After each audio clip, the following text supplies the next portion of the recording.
পদ্ধতি যেমন আধুনিক, পাশাপাশি মানে কৃষকদের জন্য একটা সহজ পদ্ধতি হয়েছে, তাদের ঝুঁকি কম।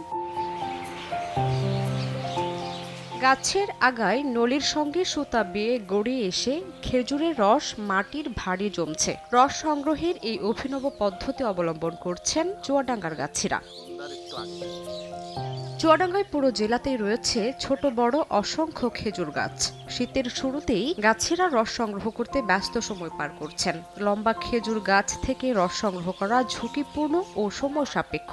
গাছে উঠতে গিয়ে পড়ে গেলে ঘটতে পারে যে কোনো ধরনের দুর্ঘটনা। তাই ঝামেলা এড়াতে কৃষকরা নির্দিষ্ট সময়ে নলি লাগিয়ে দেয়। এরপর নলির সঙ্গে সুতা বেঁধে নিচের দিকে সুবিধাজনক স্থান পর্যন্ত ঝুলিয়ে দেন। সেখানে পেরে গেথে মাটির ভাঁড় লাগিয়ে রস সংগ্রহ করেন তারা। সারা রাত সুতা বেয়ে গড়িয়ে পড়ে রস ভাঁড়ে এসে জমা হয়। বাঁশের লগি দিয়ে খুব সহজে কৃষকরা গাছ থেকে মাটির ভাঁড় নামিয়ে রস সংগ্রহ করেন। অল্প সময় পর মাটির ভাঁড়গুলো আবার আগের স্থানে স্থাপন করা হয়।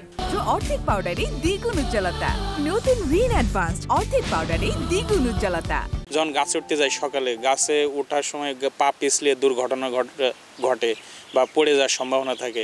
যখন আমরা ওই গাছের মাথা থেকে নিচে তার বা দড়ি ঝুলিয়ে নিয়ে এসে মাটির কলসিতে দিই, সহজে রসটাও কিন্তু তাড়াতাড়ি আসে এবং মধ্যবর্তী স্থানে আমরা হাত দিয়ে বা বাঁশের লগি দিয়ে কিন্তু আমরা সহজে নামিয়ে নিতে পারি। খোলাপাড়ার দিকে সুবিধা বা রসটা চুয়ে আসে, নলে আমরা নিচে বা আমাদের যতটুকু নগাই 8-10 হাত নগা দিয়ে খোলার পক্ষে সুবিধা হয়। তো বড় গাছে ধরেন যে আমরা নতুন একটা বুদ্ধি বের করে সুতো টাঙিয়ে দেওয়া হয়।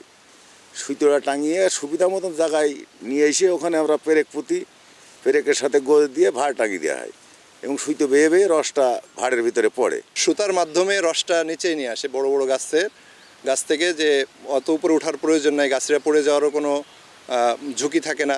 তো এইটা একটা খুবই চমৎকার একটা বিষয় আমার কাছে লাগছে। চুয়াডাঙ্গা জেলায় রস সংগ্রহের উপযুক্ত প্রায় 2.5 লাখ খেজুর গাছ রয়েছে। সময় সংবাদ, চুয়াডাঙ্গা।